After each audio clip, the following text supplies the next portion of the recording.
ओम शांति। ओम शांति। यह विशेष प्यारे ब्रह्मा बाबा का मास चल रहा है स्मृतियों का। तो मुरलियों में भी साकार रूप की प्यारे शिव बाबा ब्रह्मा बाबा का विशेष उनकी स्मृति, उनका पाठ, उनकी विशेषताएं सुना रहे हैं। आज प्यारे बाबा ने कहा है कि Brahma great great great grand father है, क्योंकि वो सभी साकार सृष्टि पर आदि मानव है, सबसे पहला मानव। जब नई सृष्टि की रचना का कार्य आरंभ हुआ तो शिव बाबा ने किसको चुना? ब्रह्मा बाबा को। और वही कार्य अभी चल रहा है। उसकी फाउंडेशन ब्रह्मा के द्वारा डली। ब्रह्मा ने वो रोल प्ले किया जो मुख वंशावली रची गई, ब्राह्मण मुख वंशावली। और बाप दादा और सभी ब्राह्मण मिलकर, प्यारे शिव बाबा, ब्रह्मा बाबा और सभी उसकी रचना नई दुनिया को ला रहे हैं। तो बाबा ने आज कहा ये धर्म पिताओं का भी आदि पिता है। बाकी सब धर्म पिता भी बाद में आए, द्वापर में आए।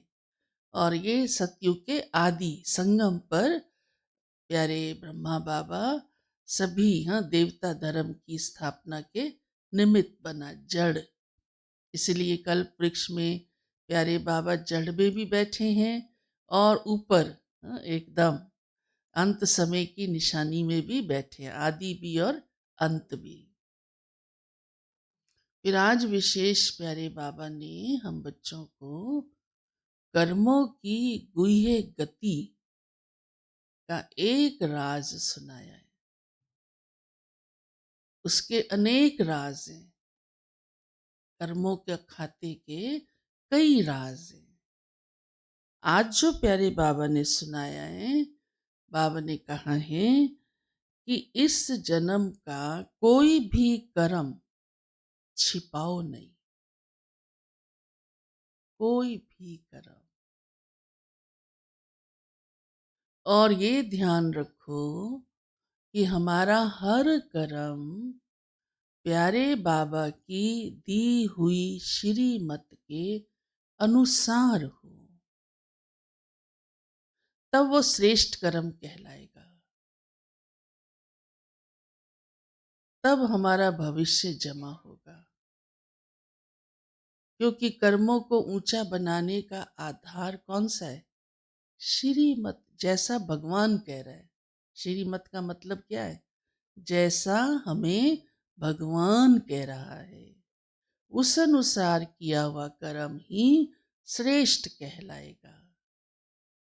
ये ध्यान पर रखना बहुत बहुत आवश्यक है। संगम युग का महत्व ही यही है। संगम युग का मतलब ही यही है। फिर अगर कोई पाप कर्म हो जाता है तो उसकी भी बाबा विधि सुनाते हैं कि छिपाओ नहीं। अगर छिपाएंगे तो 100 गुना उसका और हिसाब बन जाता है। बाबा ने तो कहा दंड बन जाता है। फिर वो किसी न किसी रूप में तो हमारे आगे परीक्षा के रूप से आएगा ना। आएगा या नहीं? दंड को तो भोगना पड़ता है ना। दंड को भोगना पड़ता है। लेकिन हम बाबा के बच्चे इस समय ऐसी तपस्या कर रहे हैं कि योग बल से भी उसे स्वाहा करते हैं, है ना?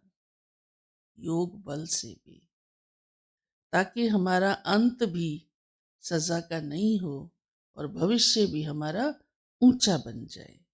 उसके लिए बाबा कहते हैं कि बाप के साथ बस सच्चे होके चलो।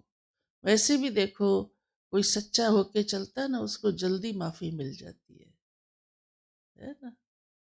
और सहयोग भी मिल जाता है, माफ़ी नहीं, सहयोग भी मिल जाता है।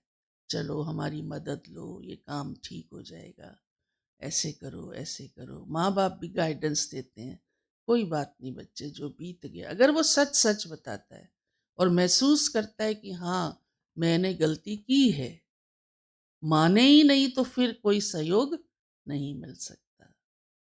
फिर आज बाबा साथ में खुशी की बात भी सुनाते हैं कि तुम बच्चों के अंदर बहुत खुशी होनी चाहिए। इतनी खुशी, अंदरूनी खुशी, बाहर की नहीं, सिर्फ अंदरूनी, जिगरी, वो सदा रहती है। और ज्ञान को धारण करना है, उसके लिए बुद्धिमान रहना है। ज्ञान है ही सिर्फ सुनने सुनाने तक सीमित नहीं है, मुख्य रूप से उसकी धारणा चाहिए हमारे जीवन में, तो उसका लाभ है ना हमको। हाँ, और सबको बाबा कहते सच्चा सच्चा रास्ता बताओ और बाप पर पूरा पूरा बलिहार जाओ।